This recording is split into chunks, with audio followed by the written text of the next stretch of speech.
ద్వారా కడగబడి ఆయన రాక కొరకు ఎదురు చూస్తున్నటువంటి బిడ్డలకు, లైవ్లో ఉన్న బిడ్డలకు, మీకు అందరికీ పునరుద్ధానుడైన యేసయ్య శక్తి కలిగిన నామమున అందరికీ వందనాలు తెలియపరుస్తున్నాను. అందరికీ వందనాలు, అందరికీ వందనాలు. దేవుడు మీకు తోడై ఉండి నడిపించునుగాక. కృప మీ కుటుంబాలకు తోడుగా ఉండునుగాక. కృపకు మీరు మీ కుటుంబాలు పాత్రులవుదురుగాక. హల్లెలూయా. దేవునికి మహిమ కలుగునుగాక.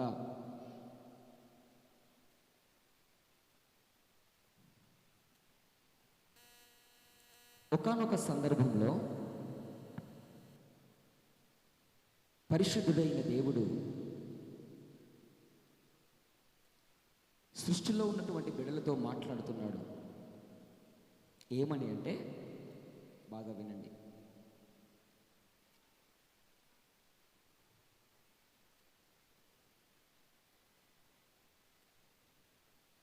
ఒక కోడి మంచిగా గుడ్లు పెట్టింది. ఆ గుడ్ల మీద పొదిగింది. ఎన్నైతే గుడ్లు పెట్టిందో అన్ని గుడ్లలో నుంచి పిల్లలు వచ్చాయి. ఆమేన్, హల్లెలూయా. దేవునికి మహిమ కలుగునుగాక. అయితే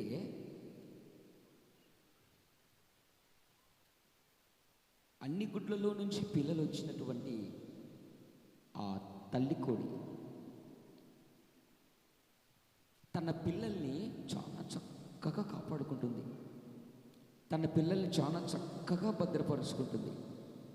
బయటికి వెళ్ళనివ్వకుండా, పక్కకు వెళ్ళనివ్వకుండా, వాటికి ఏది అవసరమో వాటిని తెస్తూ చాలా జాగ్రత్తగా, సున్నితంగా కాపాడుకుంటూ వస్తుంది. ఇది గమనించినటువంటి డేగ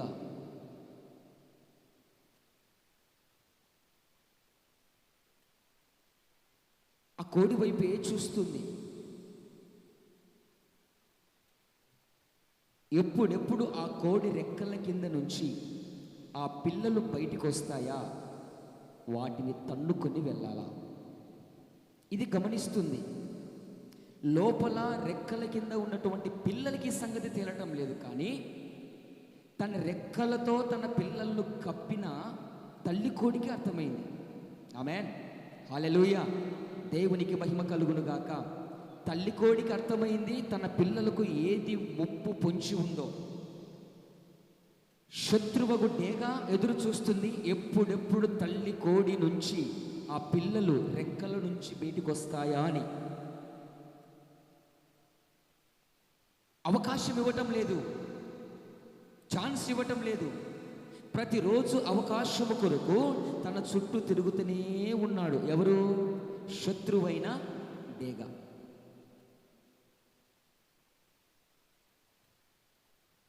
ఒకానొక స్థితిలోకి వచ్చేసరికి, ఒకానొక స్టేజ్లోకి వచ్చేసరికి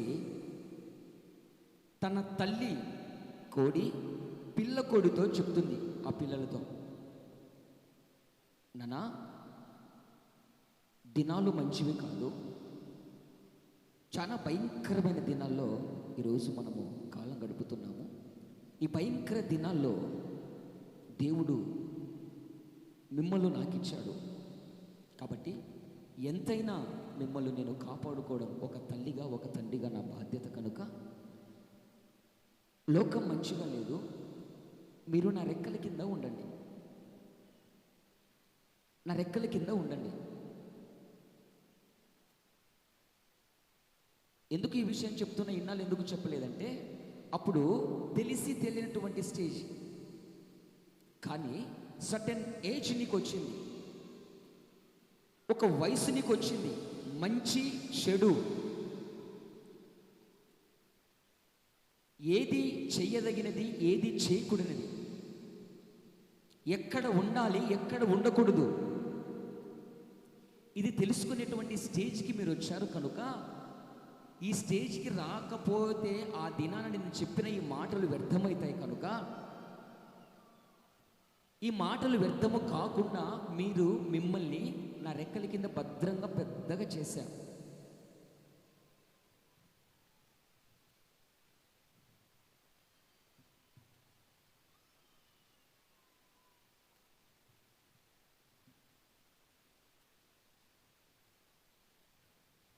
ఎన్ని ఆటంకాలు.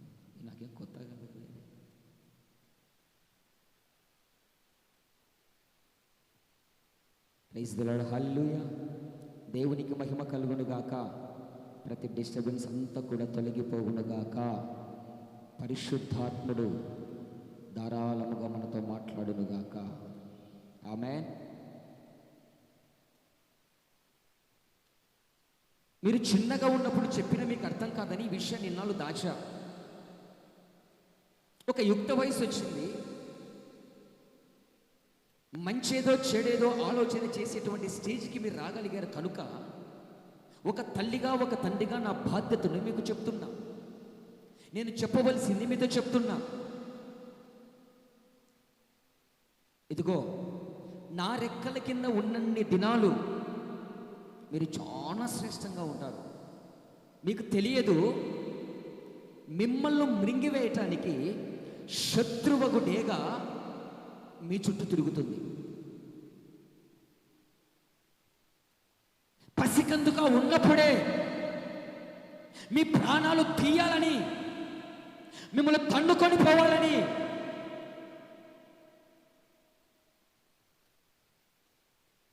మీ ప్రాణాల కొరకు ఎంతో ఆశతో ఎదురు చూస్తుంది.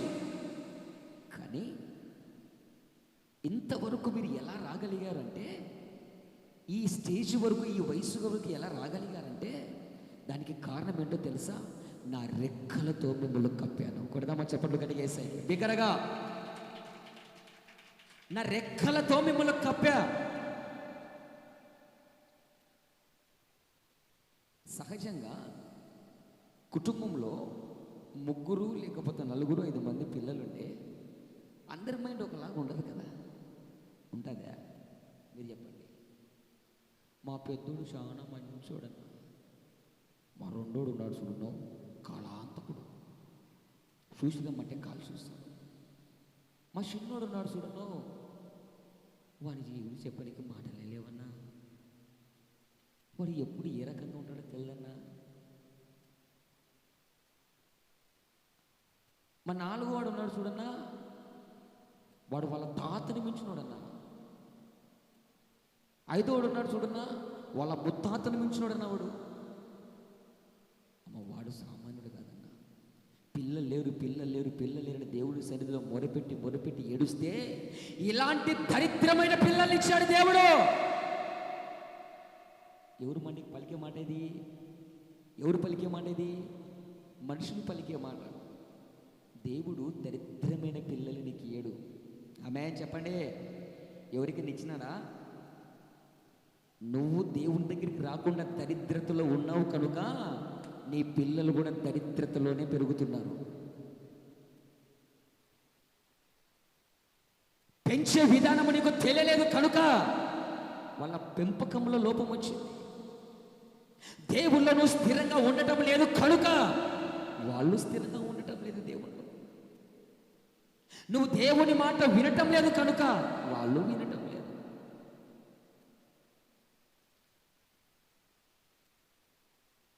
ఈ రకంగా తల్లి కొడు తన పిల్లల కొడుతో చెప్తుంది.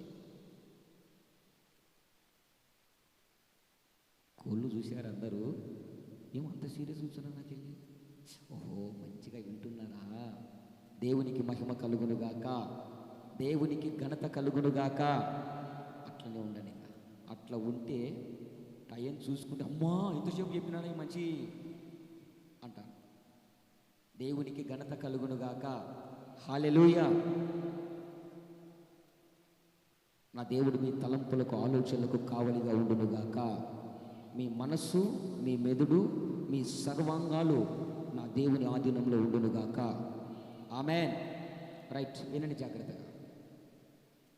సహజంగా కుటుంబంలో అందరూ ఒకలాగా ఉండరు కనుక ఆ తల్లి కూడా చెప్తున్నప్పటికీ కూడా కొన్ని ఒక రకంగా, కొన్ని ఒక రకంగా. కొన్ని తల్లి మాట వింటాయి, కొన్ని వినవు. ఇదే విధంగా ఒక తల్లిగా తన బాధ్యత ప్రకారం అని ఆమె చెప్పింది, బయటికి వెళ్ళొద్దు అని. సహజంగా గడిచిన ఉపదేశాలు మీరు చూస్తే మనిషిలో ఉన్న స్వభావం ఏంటంటే ఏదైతే వద్దు అని తల్లిదండ్రులు చెప్తారో పిల్లల్లో ఉన్నటువంటి సహజమైన లోపం ఏంటి? అది చెయ్యాలి కదా. ఎంతమంది మిమ్మల్ని బలవంతం చేసి మీ దగ్గర నుంచి సెల్ ఫోన్లు కొనించుకోవడం లేదు? వద్దునన్నా, అది చూస్తే పాడవుతావు, అది చూసే స్టేజ్ ఇంకా రాలేదు, ఒక స్టేజ్ వచ్చిన తర్వాత నేను కొనిస్తా, అయినా కూడా వినకుండా నాకు ఇస్తావా సస్తావా? ఈ పోడు పల్లాక ఇంటి పక్కలో 10,000 ఇప్పించుకొని ఏం చేసిన? సెల్లు కొనిచ్చిన. ఏం చేస్తున్నాడు? కూడి దీన్ని కూడా రావడం లేదు నా సెల్లు గురించినాక.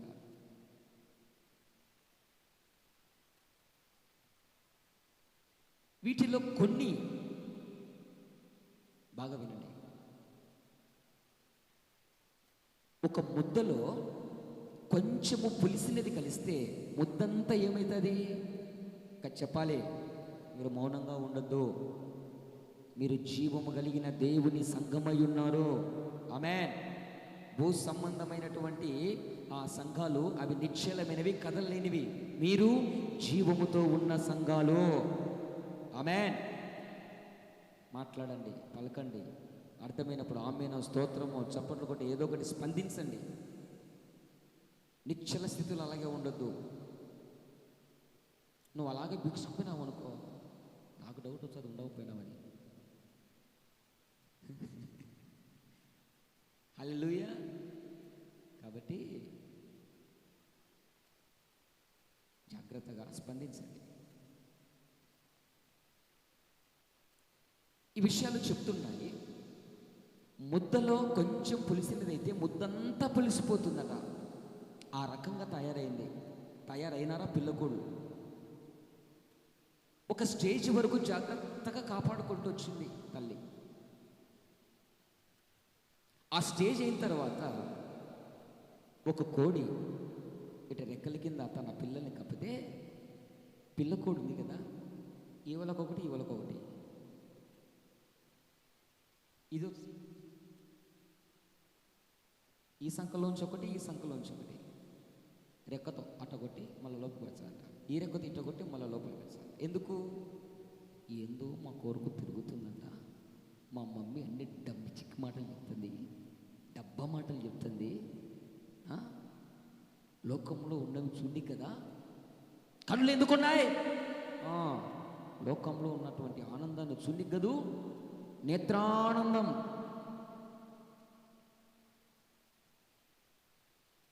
అన్ని చూడాలి. ఎందుకు ఈ వయసుకు వచ్చాం? అన్ని అనుభవించద్దు.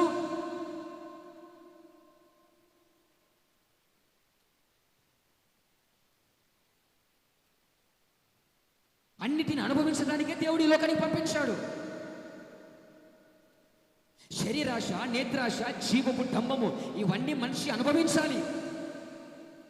అసలు ఆ అనుభవం లేకపోతే, ఆ స్టేజ్ లేకపోతే, ఆ ఏజ్కి, ఆ స్టేజ్కి, ఆ టీనేజ్కి విలువేముంటుంది? ఈ వయసులో ఎంజాయ్ చేయకపోతే అంతా చెప్తున్నారు అంతా.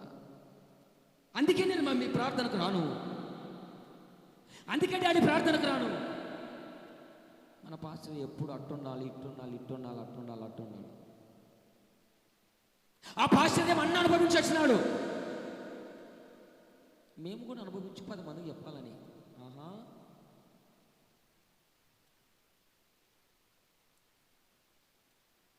ఈ వయసు ఉండేది ఎందుకే? అనుభవించడానికి కాదా? అసలు ఈ వయసులో ఎంజాయ్మెంట్ చేయకపోతే అసలు ఇది వయసు అంటారా?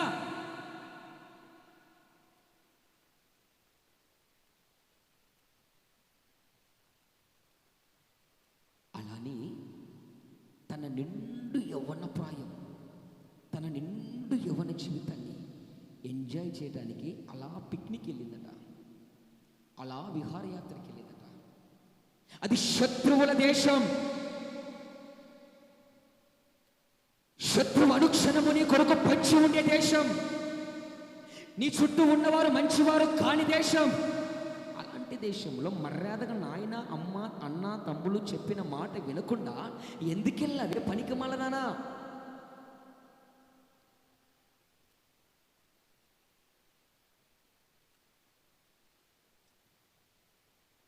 యవన జీవితాన్ని ఎంజాయ్ చేయడానికి వెళ్ళింది.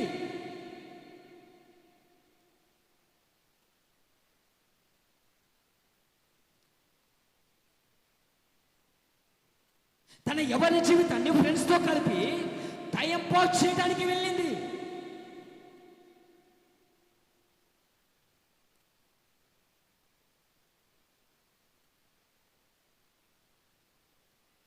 అందమైన ఓ సుందర స్త్రీకి గుణము లేక ఫలమేమమ్మా,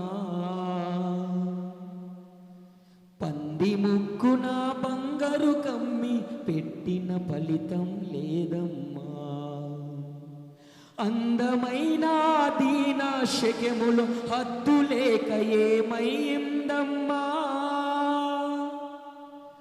అందమైన దీన శకములో హద్దు లేక ఏమయ్యిందమ్మ. అంతరంగమున గుణము కలిగిన శారా చరిత్రకెక్కిందమ్మ, అంతరంగమున గుణము కలిగిన శారా చరిత్రకెక్కిందమ్మ. ఆశపడకు ఆశపడకు ఈ లోకం కోసం. తమ్ముడా చెల్లమా విను, అది శత్రువుల దేశం అని తెలుసు.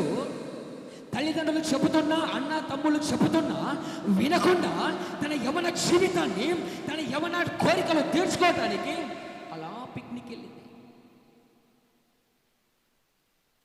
శత్రువు ఊరుకున్నాడా?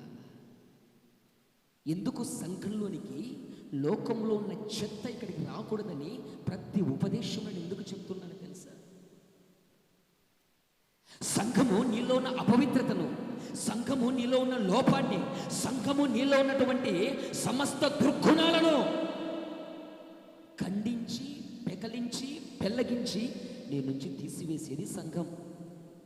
ఆమెను చెప్పండి. ఒక్కళ్ళు అన్నారు.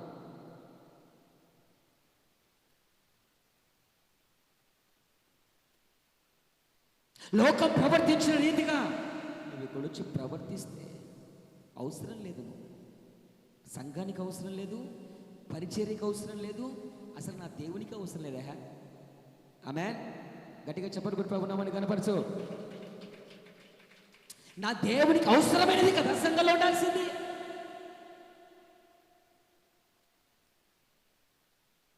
దివారాత్రంలో నా తండ్రి పని కొరకు సమర్పించుకున్న వాళ్ళు కదా సంఘంలో ఉండాల్సింది. లోక కోరికలు చావక, లోకాశలు చచ్చిపోక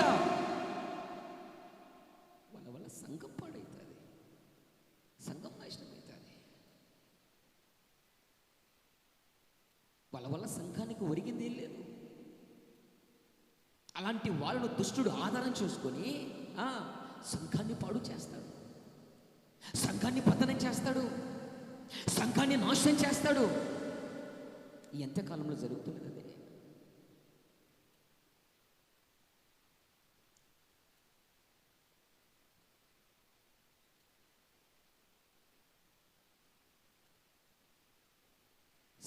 సమస్తాన్ని చూడటానికి తన తల్లి, తండ్రి, అన్న, తమ్ములు వద్దని చెబుతున్నా ఇది మన దేశము కాదు, మన చుట్టూ ఉన్న వాళ్ళు శత్రువులు, వద్దు అని దీనాకు చెప్తున్నా వినదే.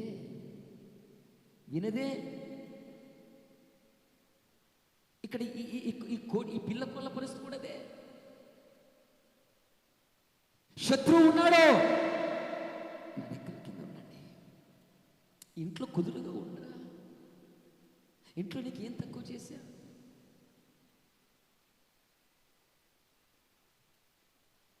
అన్ని తీసుకొచ్చి పెట్టే కదా. ప్రపంచం పాడైంది, సమాజం పాడైంది, మంచిది కాదు అని చెప్తున్నా వినదే.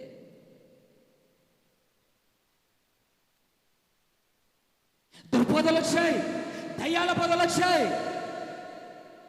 రాకడకు ఎత్తబడిన సంఘాలు ఎన్నో ఉన్నాయి, అయినా వినవే. నీకు స్వేచ్ఛ కలిగిన సంఘం కావాలి, విశాల మార్గంతో కూడిన సంఘాలు కావాలి, డెవలప్మెంట్ అయిన సంఘాలు కావాలి. ఎందుకు? ఆడ యానో ఒక మూల కూర్చుని వచ్చేస్తే అయిపోయి ఆరాధన అయిపోయింది.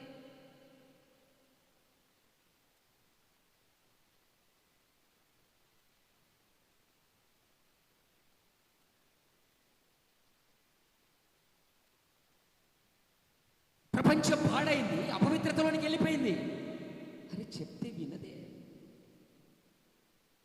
జ్యేష్ఠుల సంఘానికి సిద్ధపడుతున్నా ఓ సంఘమా, ఒక ప్రశ్న అడగనివ్వండి. నువ్వు వెళ్తున్న సంఘం లోకయాత్ర ముగించిన తర్వాత ఖచ్చితంగా నేను పరలోక రాజ్యానికి తీసుకెళ్తాదన్న గ్యారెంటీ నీకుందా?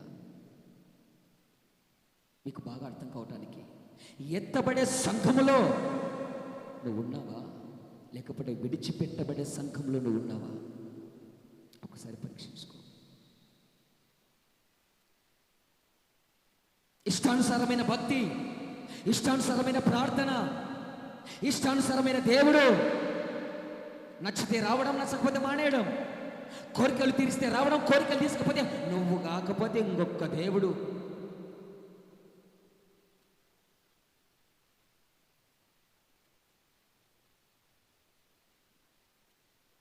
విను జాగ్రత్తగా. అలా చెప్తున్నా వినకుండా ఈ పిల్లకులు పదే పదే పదే పదే పదే పదే బయటికి రావడానికి ప్రయత్నం చేస్తున్నాయి. ఈలోపు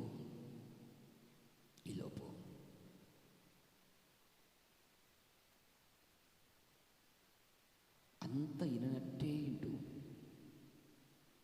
అబ్బా ఈ ఎమ్మె ఒక్కటి నా మాట వింటాదిరా, వీడొక్కడు నా తల్లి బాధ అర్థం చేసుకుంటారా, ఇదిగో ఈ ఒక్కటి నా మాట వింటాదిరా అని దేని మీద అయితే ఆశ పెట్టుకుంటారో తల్లిదండ్రులు, అది ఉన్నంచేపు ఉండి తల్లిని బాగా నమ్మించి అమాంతుగా రెక్కల్లో నుంచి బయటకు వచ్చేసారు.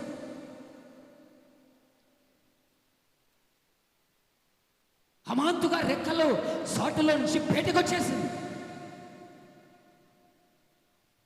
ఎప్పటి నుంచో ఆ రాక కొరకు ఎదురు చూస్తున్న శత్రువు అమాంతంగా దాని మెడ పట్టుకొని ఎత్తుకెళ్ళిపోయింది. ఒక సందర్భాన్ని చెప్పనివ్వండి, నేను కళ్ళారా చూశాను. శుక్రవారపు ఆరాధనకు బయలుదేరి వస్తున్నాం. ఆ బోయిలకుంట్ల, గోపవరం, ఆ పొలాలు ఉన్నాయి కదా, అక్కడ ఆ పొలాల మధ్యలో బాతులు పెంచేవాళ్ళు ఎక్కువ పెడతారు అక్కడ. అవి వేసి టెంట్లు వేసి అంతా అన్ని కుదురుగా బాగా వచ్చి ఆ కాపరి మాట వింటున్నాయి.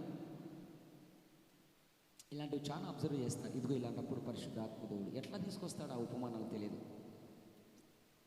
కరెక్ట్గా తోలుతుంటే అన్ని స్ట్రైట్గా వెళ్ళిపోయి ఏ కంచెలోకి అయితే వెళ్ళాలనో ఆ డైరెక్షన్ కొద్ది వెళ్ళిపోయి అన్ని కంచెలకు పోతున్నాయి. వాటిలో కొన్ని మళ్ళా తిరిగి ఇంకా శాత కాలేదో, తిని కడుపు నిండలేదో, ఏ సమస్య వచ్చిందో తెలియదు, ఆ కంచెలకు పోవటానికి ఇష్టపడకుండా టైం బారైపోయింది. సమయం అప్పటికే చీకటి పడుతున్నదే ఏమో మళ్ళీ తెలియదు.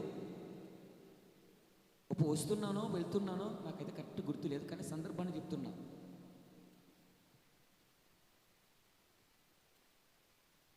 యజమానుడు నడిపిస్తున్న త్రోవలో నడవక పక్క త్రోవలకు వెళ్ళిపోతుంది. రెక్కలు చాచి ఎగురుకుంటూ పోతుంది. ఈ యజమానుడు దానికోసం పరిగెడుతున్నాడు. వాళ్ళ మధ్య సందర్భాన్ని నేను వివరించమంటావా? ఇలాంటి చెప్పాలంటే నాకు చాలా ఇష్టం. వాడు ఏమంటాడంటే,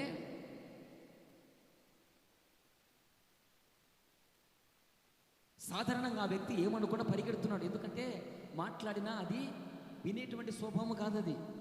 అరే అన్నీ బాగున్నా మనమే వినడం లేదండి. హల్లెలూయా. రాత్రుల పూట లేటుగా ఇంటికి రావడం, రాత్రుల పూట లేటుగా పడుకోవడం, రాత్రుల పూట 1 గంటలకు 2 గంటలకు 3 గంటలకు సెల్లులు చూడడం.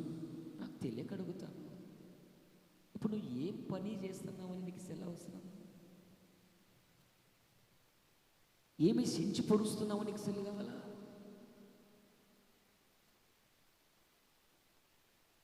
యవన బిడ్డలో ఒక విలువ, ఒక ఘనత, ఒక స్టేజ్కి వచ్చిన తర్వాత వాడు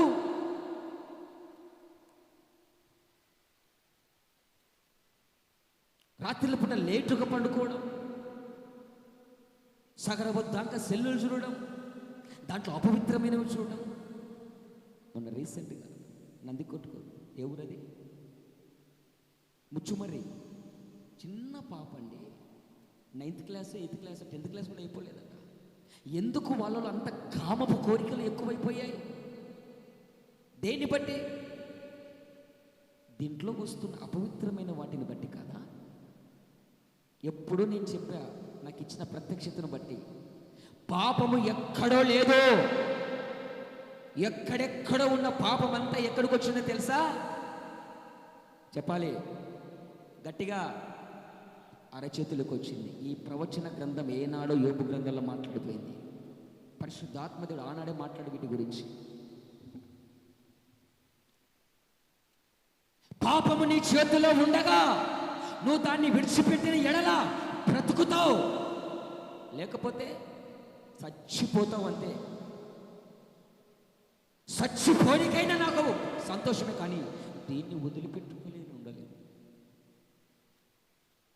నీవు లేకుండా నేనుండలేను, నాకున్నవన్నీ నీలో ఉన్నాయి.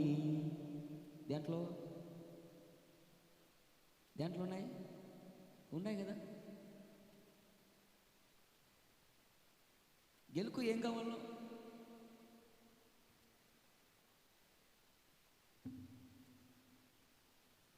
నీకేం కావాలో అన్నీ ఉన్నాయి. చీకటి కావాలంటే చీకటి ఉంది, పాపము కావాలంటే పాపం ఉంది, పరిశుద్ధత కావాలంటే పరిశుద్ధత కూడా దీంట్లో ఉంది. కొట్టు చప్పుడు గట్టి వేసాయి. కానీ అది చూడమే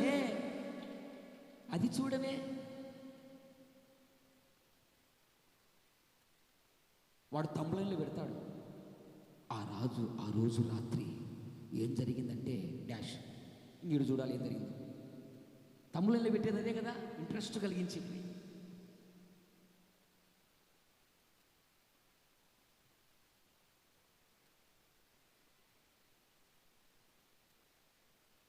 ప్రియుడు ప్రేమించలేదని ప్రియురాలు ఎంతటి ఘోరం చేసిందో మీకు తెలుసా? తెలియాలంటే వీడియో చూడండి. నేను చెప్పొచ్చు కదా, తెలిసినోడు ఆల్రెడీ వాడు చూసినాడు కదా. పాపము చేతులకు వచ్చింది, అపవిత్రత శరీరాన్ని ఏల్తుంది.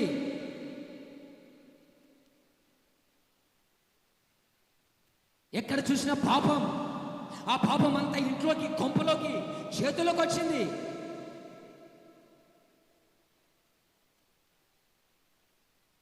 ఇట్టి భయంకరమైన దినాల్లో ఒక దైవజనుడు రాస్తూ ఒక పాట ఏమన్నాడంటే, లోక మహిమ చూడక నీ జాడలు వీడక. ఏంటంట? లోక మహిమ చూడక, ఆయన అడుగు జాడలను వీడక, నీతోనే నిలవాలి నిత్య సీయోనులో. ఈ దర్శనం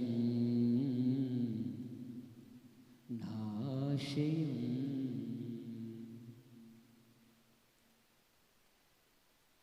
జీవము కలిగిన యేసయ్యకే, సృష్టికర్తకే లోక మహిమను చూపించి ఒక్కసారి నాకు సాష్టాంగపడు. లొంగాడా, లోపడ్డా, నిండు యవన ప్రాయంలో ఉన్నాడు. అప్పుడే ఉపవాస ప్రార్థనలో నుంచి, అగ్ని కొరివిలో నుంచి ఒక అగ్ని కణంగా బయటకు వచ్చినట్టు వచ్చాడు యేసయ్య. ఈరోజు ఉపవాస ప్రార్థనలు చేస్తున్నాడు. ఎందుకు చేస్తున్నారో అర్థం కాదు. ఎందుకు ఉపవాసాలు ఉంటున్నారు అర్థం కావడం లేదు. ఉపవాసం గురించి చెప్తే ఏసన్నా చెప్పాలంట. మన ఆటలో పోతే నిన్నాం. ఏంటి ఉపవాసం?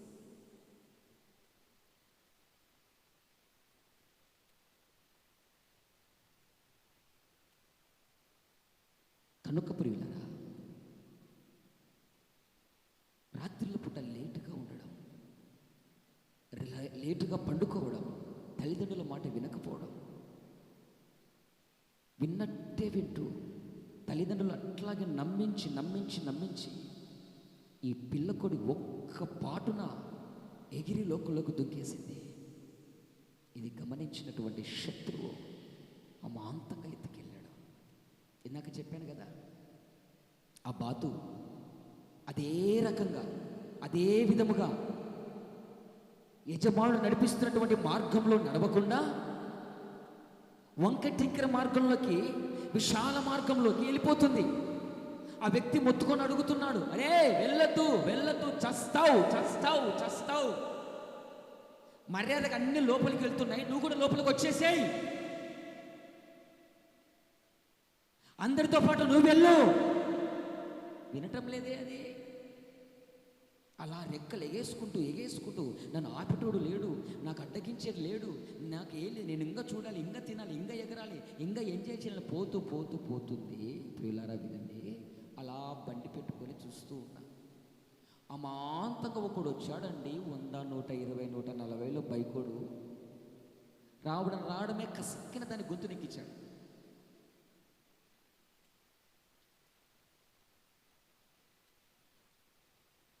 ఆ గొంతు ఎలబడిపోయి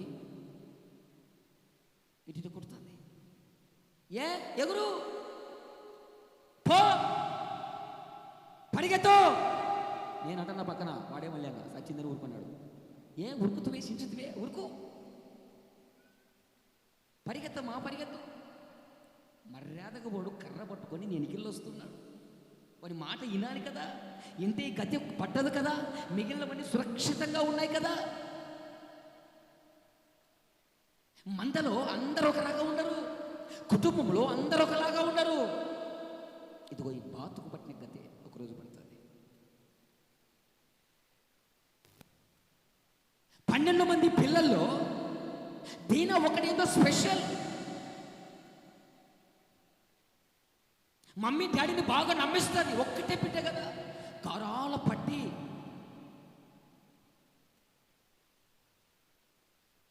ఒక్క దీనా వల్ల కుటుంబానికి తీరని శోకం మిగిలిపోయింది, సమస్య వచ్చి పడ్డది.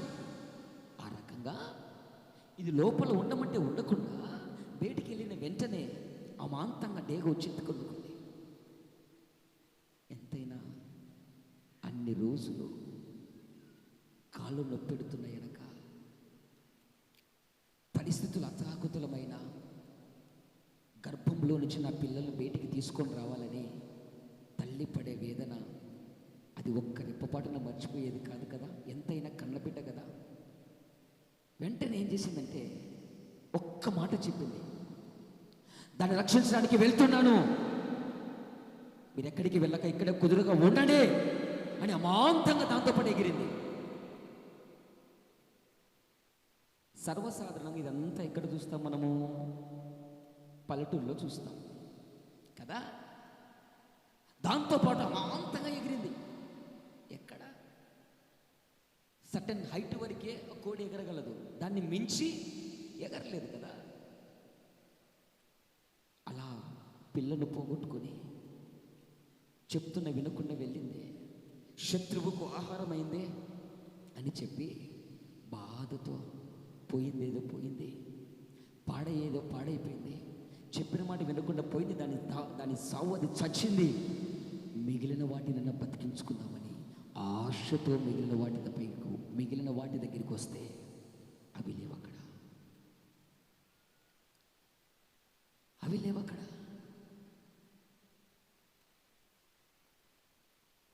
ఇటు దీన్ని పోగొట్టుకొని, ఇటు ఇక్కడ వీటిని పోగొట్టుకొని ఆ కడుపు కోతతో బాధపడుతూ, శోకిస్తూ, ఏడుస్తూ, దుఃఖపడుతూ ఒక మాట మాట్లాడుతుంది ఆ కోడి. మత్తయి సువార్త 24వ అధ్యాయము 37వ వాక్యం. మత్తయి సువార్త 24వ అధ్యాయము 37వ వాక్యం.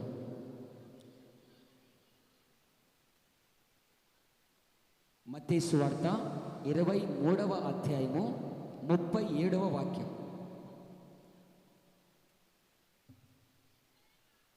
నేను తప్పు చెప్తున్నారా, మీరు తప్పు చదువుతున్నారా? 23:37. యెరూషలేమా యెరూషలేమా. ఒకళ్ళు చదివితే బాగుంటుంది. ప్రవక్తలను చంపుదానా, నీ యొద్దకు పంపబడిన వారిని రాళ్లతో కొట్టుచు ఉండుదానా, కోడి తన పిల్లలను రెక్కల కింద భద్రపరిచినట్లుగా అనేక మార్లు నేను నిన్ను నా రెక్కల కింద భద్రపరచాలను చూచిన, కానీ నీవు నా మాట వినకుండా తిరుగుతున్నావు. చెప్పండి బట్టి ప్రభునామాన్ని కనపడదామా బిగ్గరగా.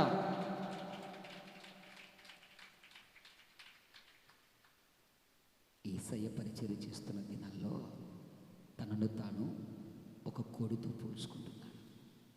ఆమేన్, హల్లెలూయా. ఈరోజు పిల్లలకు తల్లిదండ్రులు ఎన్నో ఉపదేశాలు అందిస్తున్నారు. అమ్మా మంచిది కాదు, అయ్యా మంచిది కాదు. యెరూషలేము అనగా మనమే. ఆ కోడి ఎవరు? జీవము కలిగిన యేసయ్యకి సాదృశ్యకమై ఉన్నది.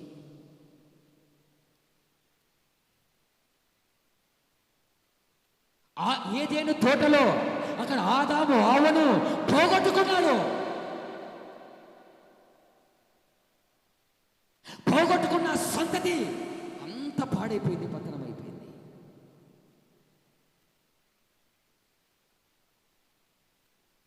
పాడైపోయినటువంటి ఆ నూతన సృష్టి, ఆ మొదటి సృష్టి ఎలాగో పాడైపోయిందని, ఎలాగో పతనమైందని, చెప్పిన మాట వినలేదని మరొక నూతన సృష్టిని చేసుకున్నాడు. ఎవరి టైంలో మాట్లాడదేమన్నా? ఎవరి టైంలో? ఇది మీరు ఇంటర్నెట్ సృష్టి ఎప్పుడు పాడైపోయి ఎక్కడ నూతన సృష్టి చేయబడింది? చెప్పండరా, అది చెప్పనీకి ఏమైంది? డౌటా? నీ మీద నీకే డౌటా? నీ మీద నీకే డౌటా?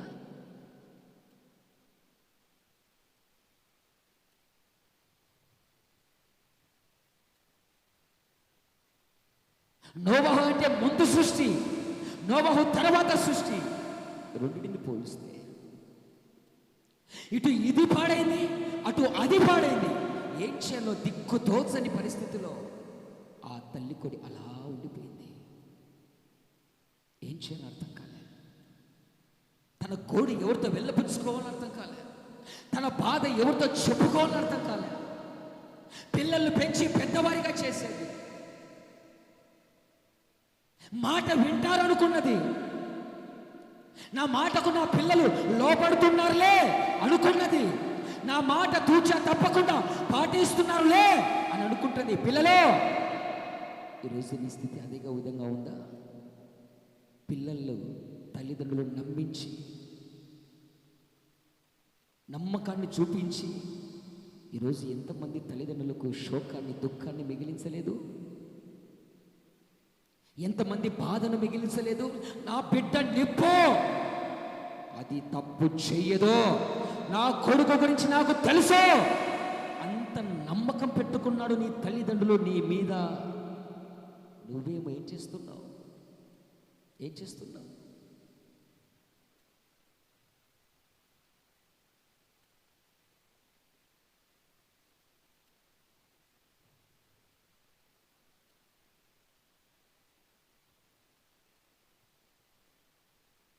ఎన్ని ఆశలు నీ పైన పెట్టుకొని నా పిల్లలు అలా చెయ్యరు అని అంతగా నమ్మించి ఎలా నీ తల్లిదండ్రులు మోసం చేయగలుగుతున్నావు?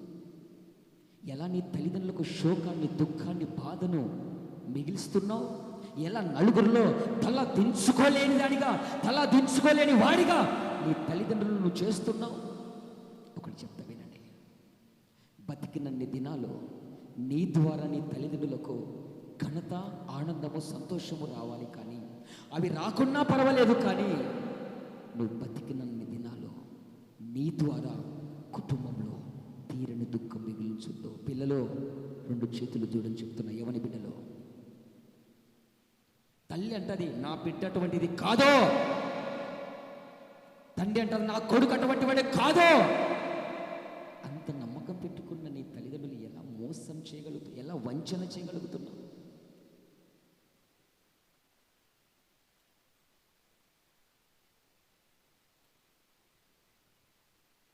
పిల్లలు, నీ ద్వారా తల్లిదండ్రులకు మేలు కలగకపోయినా పర్వాలేదు, కానీ దయచేసి చెప్తున్నా, నీ ద్వారా తల్లిదండ్రులు తలదించుకునే పని నువ్వు చెయ్యొద్దు.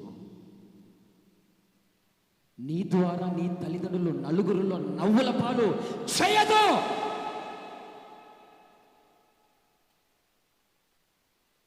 నిన్నెంతగానో నమ్మిన నీ తల్లిదండ్రులు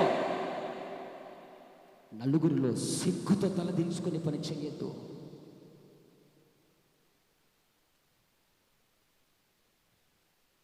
అటు నూతన సృష్టిని పోగొట్టుకున్నాడు, ఇటు కొత్త సృష్టిని పోగొట్టుకున్నాడు. ఏం చేయాలో అర్థం కాలే. దీన్ని రక్షించడానికని వెళ్ళింది, అది పోయా. ఉన్నిటివన్నీ రక్షించుకుందామని వచ్చింది, ఇవి పోయా. అర్థం కాని పరిస్థితులు, ఏం చేయాలో దిక్కుతోచక ఒక నిర్ణయానికి వచ్చింది ఆ కోడి. ఒక నిర్ణయానికి వచ్చింది ఆ తల్లి కోడి. దేవునికి మహిమ కలుగును గాక. గట్టిగా చెప్పడు కొట్టి ప్రభునామని మహిమ పడుదాం. ఒక నిర్ణయానికి వచ్చింది ఆ కోడి. ఏంటో తెలుసా? ఇన్నాళ్ళు నా పిల్లలు నా మాట వింటారనని ఎంతో ఆశతో నా శాయ శక్తులు నేను చేయాల్సిందంతా చేశా. కానీ నాకు శోకాన్ని, దుఃఖాన్ని, బాధను మిగిలించాయి. ఆ బాధ ఎవరితో చెప్పుకోవాలో అర్థం కాలేదు. ఆకాశము తన మాట వింటాదని ఆకాశంతో చెప్తుంది, భూమి తన మాట వింటాదని భూమితో చెప్తుంది. ఆకాశము ఆలకించుము, భూమి చెవియొక్కము. నేను పిల్లలను పెంచి పెద్దవారిగా చేసి తిని, కానీ వారు నా మీదికే తిరుగబడి నన్ను కాదని కాళ్ళ తన్ని నా నుంచి వేరైపోయారు. యెషయా గ్రంథం 1వ అధ్యాయము 2వ వాక్యం. యెహోవా మాట్లాడుచున్నాడు, ఆకాశమా ఆలకించుము, భూమి చెవియొక్కము. నేను పిల్లల్ని పెంచి గొప్పవారిగా పెద్దవారిగా చేశాను, వారు నా మీదకి తిరుగుబడి ఉన్నారు. ఏమండి, నీ బిడ్డలు నీ మాట వినకపోతే ఆ రోజు అన్నం తినవకుండా ఇంటి పక్క లక్కకో, ఇంటి ముంగటక్కకో, ఇంటినికి లక్కకో ఏమి ఏడిసి సీది చెప్తావో, అలాంటిది నా దేవుడు కళ్ళ ముందు సృష్టి పాడైపోతుంది. తన చేతులతో తన స్వరూపంలో చేసుకున్న మనిషి తన కళ్ళ ముందు పాడైపోతున్నాడే, పతనమైపోతున్నాడే. నీవు నవమాసాలు కనిపించినటువంటి నీ పిల్లలు నీ ముందు, నీ కళ్ళ ముందు పాడై పతనమై చెడు వ్యసనాలకు లోనవుతుంటే ఒక తల్లిగా ఒక తండ్రిగా చూసి తట్టుకోలేకపోతున్నావే. నీలాంటి మనసు కదా నా దేవుని మనసు? నీలాంటి కడుపుకోత కదా నా దేవుని కడుపుకోత? నలుగురితో చెప్పుకునేంత వరకు ఆ బాధ, నలుగురితో చెప్పుకునేంత వరకు ఆ బాధ ఊరిట కలగదే, ఉపశమనం కలగదే. మరి నా దేవుడు చెప్పుకోవడానికి ఎవరు లేరు, విందామని వెళ్తే ఎవరు లేరు. అన్ని బాగున్న మనిషి ఈరోజు దేవుని మాట వినటం లేదు. కళ్ళు, చెవులు, ముక్కు, నోరు ఏమీ లేని సృష్టి నా దేవుని మాట వింటుంది. చెప్పండి కూడా ప్రభునామాన్ని గణపరచు. సృష్టికర్త మాట సృష్టించుకున్న మనిషి వినటం లేదు, కానీ సృష్టి వింటుందండి. అరే, నా ప్రజలు పాడైపోతున్నారు, ఈ ప్రదేశానికి వెళ్ళు, నన్ను గురించి ప్రకటించు. కళ్ళున్నాయి, చెవులున్నాయి, నోరు అన్నీ బాగానే ఉన్నాయి, కానీ ఎందుకో దేవుని మాట వినలేదే. కళ్ళు లేవు, నోరు లేవు, ముక్కు లేదు, ఏమీ లేదు. ఎక్కడో అగాధ గర్భాన ఒక తిమింగలము బయటకు వచ్చి నా బిడ్డను కక్కో అంటే కక్కిందే కదా. ఒక మాట, ఇప్పుడు మనిషి శ్రేష్ఠుడా, మత్స్యం శ్రేష్ఠుదే, చేప శ్రేష్ఠుదే? చెప్పండి, ఏది విన్నది దేవుని మాట? ఈరోజు మనిషివైన నీవు నేను వెళ్ళలేకపోతున్నావు. అందుకే యేసయ్య ప్రకటన గ్రంథంలో ఉన్నదంతా చెప్పి లాస్ట్కి వచ్చి ఏమంటాడంటే, చెవి గలవాడు ఆత్మ చెప్పు సంగతులు వినుగాక. లేవు, చెవులు లేవు.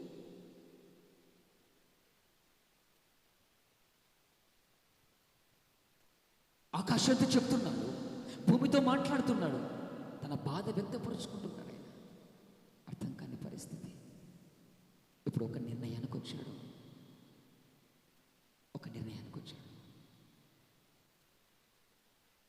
అన్నిటినీ అందరినీ పోగొట్టుకున్నాను కదా, ఇప్పుడు ఒక నిర్ణయానికి వస్తా. నేనే సృష్టించుకున్న నేనే ఈ లోకానికి దిగి వచ్చి మనుషులందరి కొరకు ప్రాణం ఇచ్చి నేనేం చేస్తా? ఒక్క మాటను తెలియపరుస్తా. ఎలా తెలియపరుస్తానో తెలుసా? ఏ రెక్కల చాటున ఉంటే శ్రేయస్కరమని చెప్పానో ఆ రెక్కలను ఇక ఏనాడు మూసుకోకుండా ఆ రెక్కలను తెరిచే ఉంచుతా. కొట్టు చప్పట్లు కట్టి యేసయ్యకి. ఆ రెక్కలను తెరిచే ఉంచుతా. ఎంతవరకు? ఆయన మాటలు విని ఆయన రెక్కల కిందికి నువ్వు వచ్చేంత వరకు. ఆమేన్, హల్లెలూయా. దేవునికి మహిమ కలుగును గాక. ఒక నిర్ణయానికి వచ్చాడు. నా రెక్కలు సాక్షా. యెషయా గ్రంథం 65వ అధ్యాయము 2వ వాక్యం. లోబడని నొల్లని ప్రజల వైపు దినమెల్లా నా రెక్కలు చాచి ఉంచాను. 65:2 చదవాలి. చెడు మార్గమును నడుచుకొనుచు లోబడనొల్లని ప్రజలరా, మాట వినని జనగమా. ఏం చేస్తుండే తెలుసా? రోజంతా నా చేతులు సాక్షి వచ్చి. ఒక విషయాన్ని గమనించండి. ఒకసారి మీరు 2 చేతులు పైకెత్తండి. అందరూ బాగా ఎత్తండి. దేన్ని సపోర్ట్ తీసుకోవచ్చు? ఈ ఎంబిషేయి పోయి ఆ ఎంబిషేయి కలపాకు. నీ చేతులు నువ్వే పైకెత్తు. చూద్దాం ఎంతసేపు ఉండాలి. 1 2 3 4 5 6 7 8 9 10 11 12 దిగుతున్నాయి. 13 14 15 16 17 ఇటు ఇటువే ఇటు వచ్చా. ఇంకా రోజేపు ఉంటే ఇటు వచ్చాయి. రోజేపు ఇటు పడతాయి. ఒక్క 5 నిమిషాలు నీ చేతులు పైకెత్తి ఉంచుకోలేకపోతున్నావే. ఏం చేస్తున్నాడో తెలుసా? దినమెల్లా అంటే దాని అర్థం ఏంటో తెలుసా? ఆయన రెక్కల కిందికి నువ్వు వచ్చేంత వరకు. కొట్టు చప్పట్లు కట్టిగేసాయి. కొట్టకు బిగ్గరగా. లైవ్లో ఉన్న బిడ్డలు, నీ మేలు కోరి నా దేవుడు మాట్లాడుతున్నాడు. ఎన్నాళ్ళు ఆయన గాయపరుస్తూ దూరంగా ఉంటావు? ఎన్నాళ్ళు ఆయన దుఃఖపరుస్తూ ఆయన మాట వినకుండా దరిద్రతను అనుభవిస్తావు, శాపాన్ని అనుభవిస్తావు, రోగాన్ని అనుభవిస్తావు. నిన్ను పోగొట్టుకొని దేవుడు ఈరోజు మనతో మాట్లాడుతున్నాడు. ఎన్నాళ్ళు చంచల మనసుకు కలిగి ఉంటావు? ఎన్నాళ్ళు నిలకడలేని నిర్ణయాలు తీసుకుంటావు? ఎన్నాళ్ళు స్థిరంగా ఉండకుండా రెల్లులాగా పడుతూ లేస్తూ ఉంటావు?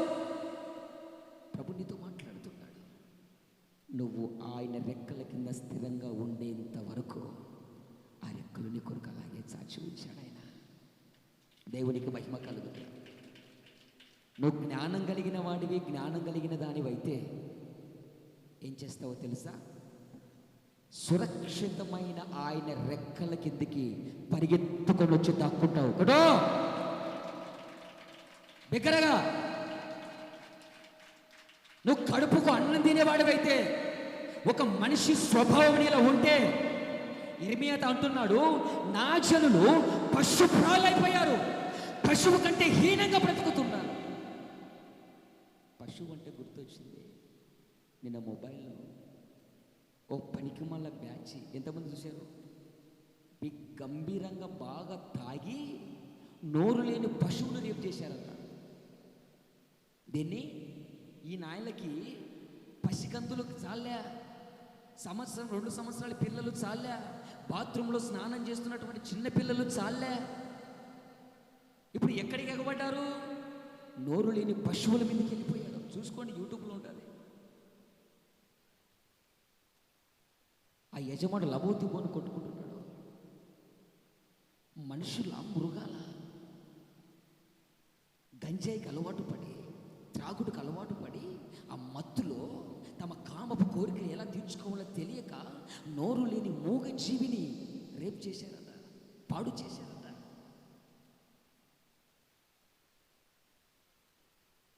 ఎంతటి భయంకరమైన దినాల్లో ఈరోజు తమ్ముడా నువ్వు నేను జీవనం సాగిస్తావు తెలుసా? చెల్లమా, వింటున్నావా?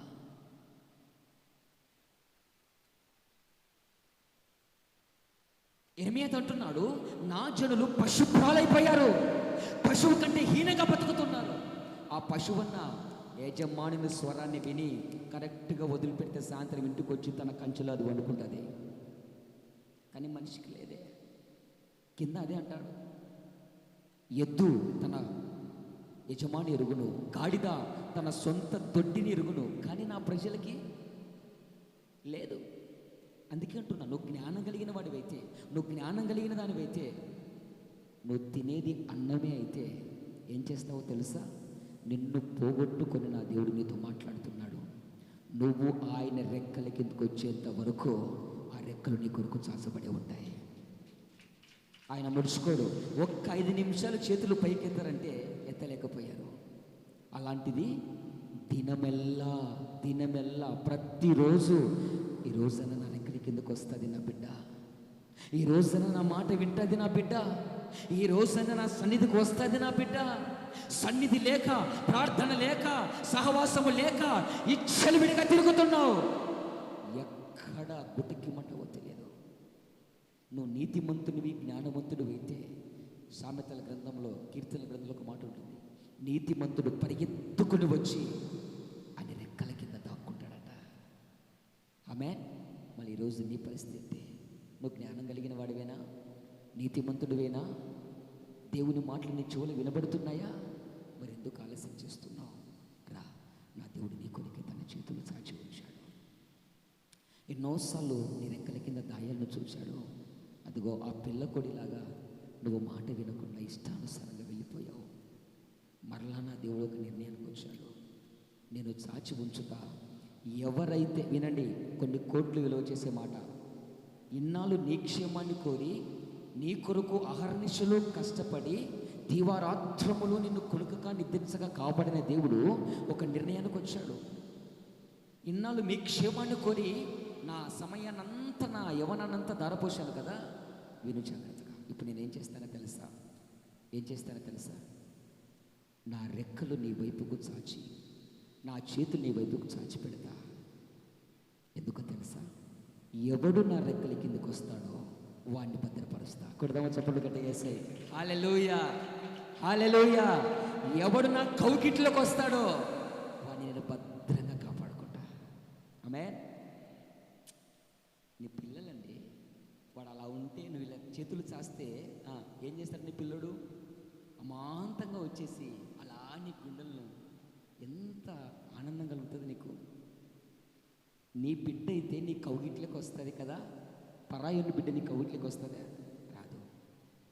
ఈరోజు నా యేసయ్య స్వరక్తమిచ్చి సంపాదించుకున్న బిడ్డవే అయితే, ఇదిగో ఆయన చేతులు చాచి ఉంచాడు. రా, మంచిది కాదు, డేంజర్ పొజిషన్లో ఉన్నావు, రెడ్ జోన్లో నీవు ఉన్నావు. ఎప్పుడు నీ దీపం ఆరిపోతుందో తెలియదు, ఎప్పుడు నీ జీవితము పతనమైపోతుందో తెలియదు. నా మాట విను, ఒక్క నిర్ణయానికి వచ్చాడు ఆయన. నా రెక్కల కిందకి ఎవరైతే వస్తారో ఇక నేను వాళ్ళని కంటికి రెప్పవలే కాపాడుకుంటా. ఒకడు తన కనుపాపను కాపాడినట్లుగా నా దేవుడు తన రెక్కల కిందకు వచ్చిన వాడిని కాపాడునుగాక. వద్దులే, చేతుల్లో పెడతాయి, వద్దు. ఇట్టి కృప పరిశుద్ధాత్మ దేవుడు మనకందరికీ దయచేయునుగాక. చాచిన ఆయన రెక్కల నీడలో మనమందరము సంఘమెత్తబడేంత వరకు దుష్టుని వశము కాకుండా ఆయన రెక్కల కింద మనమందరము భద్రపరచబడదుముగాక. వచ్చామైన సన్నిధికి, వచ్చామైన రెక్కల నీడకి. ఇక అది వదిలిపెట్టుకొని పోతే ఒక్క మాట చెప్పనివ్వండి, నీకు పుట్టగతులు లేకుండా పోతావు. పుట్టగతులు లేకుండా పోతావు. నువ్వు చచ్చినా ఒకటే, ఆ కుక్క చచ్చినా ఒకటే. ఆ గతి నీకు పట్టకముందే నా దేవుని రెక్కల కిందకి నువ్వు వస్తే నిన్ను భద్రంగా కాపాడటానికి నా దేవుడు సిద్ధంగా ఉన్నాడు. నా దేవుని రెక్కల కిందికి రానికి నువ్వు సిద్ధంగా ఉన్నావా? ఆలోచన చేయి. కృప మీకు తోడైండి నడిపించును గాక. ఆమేన్. మోకరించి